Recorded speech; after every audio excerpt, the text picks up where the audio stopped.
Hello there, welcome back. I hope you're well and good. I'm doing a book review today of a book that was published, I believe, in 2002 called Stiff by Mary Roach.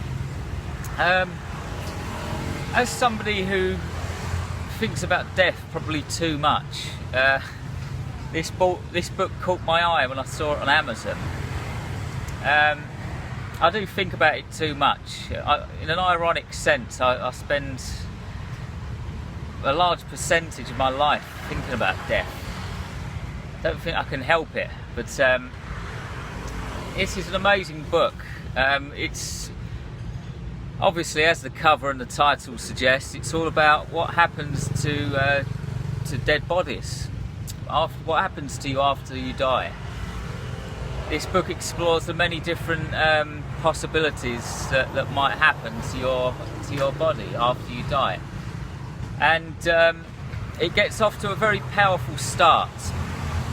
In the opening chapter, the author of the book is actually in a university in San Francisco, and she walks into this huge room with loads of tables, and on all of the tables there are 2 or 3 heads just sat there on the tables, decapitated human heads. And plastic surgeons actually pay money to go into this university and practice surgery on these heads, right? Because you know, if you think about it, you can't really practice plastic surgery on somebody's face, can you, if you don't know what you're doing? So they pay money to practice on these heads. And I was like, whoa, this is like chapter 1. And I thought, okay, yeah, this is proper. And it's very interesting. That's an interesting fact to find out. And after that, it kind of moves on to a whole chapter concerning body snatchers of the 19th century. Don't know if you know about this. In the 19th century in Europe, medical science was like just taking off, and they were just starting to explore the human body, and they were just like trying out these new operations and stuff, but they had no one to practice on, and nobody wanted to donate their body. So a whole entire industry opened up where people actually went to cemeteries and graveyards and stole bodies from the ground and sold them to doctors and scientists. There's a whole chapter on that which is pretty well written. There's another chapter on body farms, by the way. I don't know how many there are. There's at least one in America. You might be familiar with these places by now, because there's been a couple of documentaries on them. But just in case you're not, when you die, you can donate your body to this place called a body farm. And it's just your body will be left in this field, and it will just be left to rot day after day, week after week. And every day, forensic scientists who kind of work in conjunction with the police will come and study your body, and all of the information that they learn from doing this they can use with police work. You know, if somebody's murdered, they can tell how long the body's been lying there for and stuff like that. And it's really graphic, this chapter as well. You learn about bloating. When you die, your body can bloat because of all the bacteria in your gut. And so people just take on this big bloated appearance, like a big beer gut about to explode. Or your body might actually putrefy, meaning it might turn to liquid and pus. And some other bodies in body farms actually turn into mummies, because your body can either get really wet, really bloated, or really dry, basically. And that was an interesting chapter to read about. There's a chapter about the human compost option in Sweden. You can get your body turned into compost, planted in the ground, and then a tree grows up from your body, which is good because it's better for the environment. There's also a chapter on plastination, If you're familiar with Body World Museum or Body Works Museum,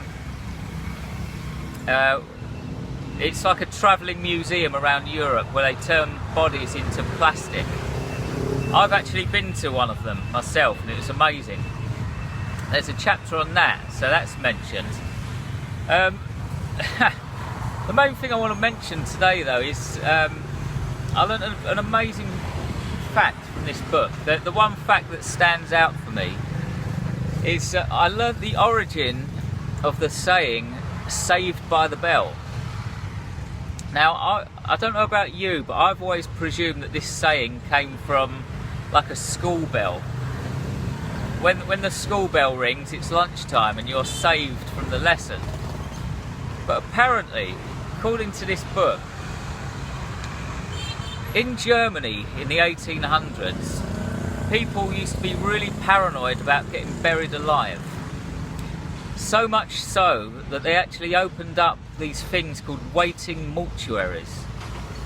So when you died, your body would be taken to one of these mortuaries and it'd be laid on a bed along with like loads and loads of other bodies. It'd be like a big room full of bodies.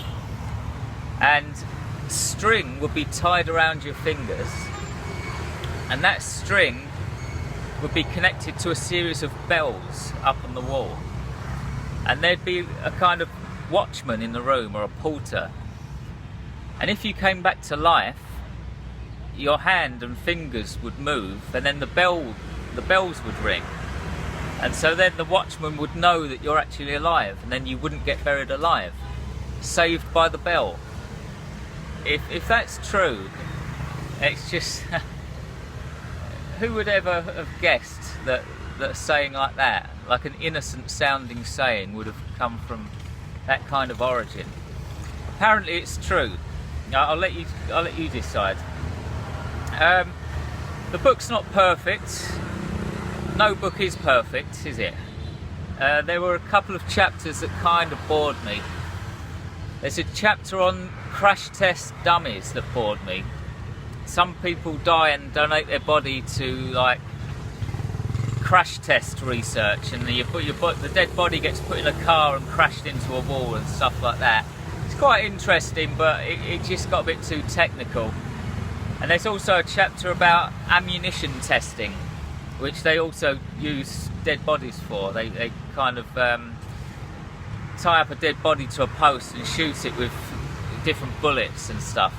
Again, this is like police work and army work, but it got a bit too technical. Another little criticism I've got is that it's a book about death, but it doesn't mention cryonics at all.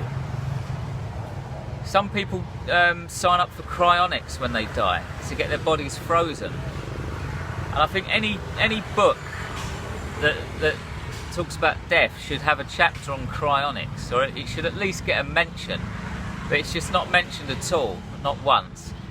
And also, it doesn't mention the tribe in Indonesia.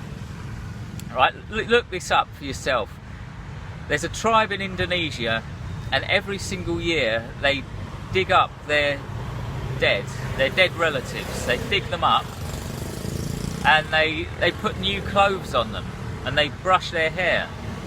They might even put makeup on them, and then they bury them again for another year, and then the following year they dig the bodies up and they put new clothes on them and stuff. Surely a book about dead bodies should include the tribe from Indonesia, but it didn't get mentioned, so you know, that didn't ruin the book, but I just think those two things should definitely get mentioned. I do recommend it. If this is a subject that interests you, it's definitely a good book. It's packed full of information, it's well written, and also the prose is very comical in parts. The author, Mary Roach, is I kind of like her after reading this book. She puts plenty of jokes in there. She's got a good sense of humour, so it's a positive review from me. Give it a read. Thanks very much for watching. Please remember there are free gifts to be had on my website. The link is below, and I've also got a wide range of free ebooks available that you can just help yourself to. I've left a link for those below as well. Thanks very much for watching, and I'll see you again in about 2 weeks' time. In the meantime, try to have a great day on this stiff, mortal, peculiar rock we call Earth. Goodbye.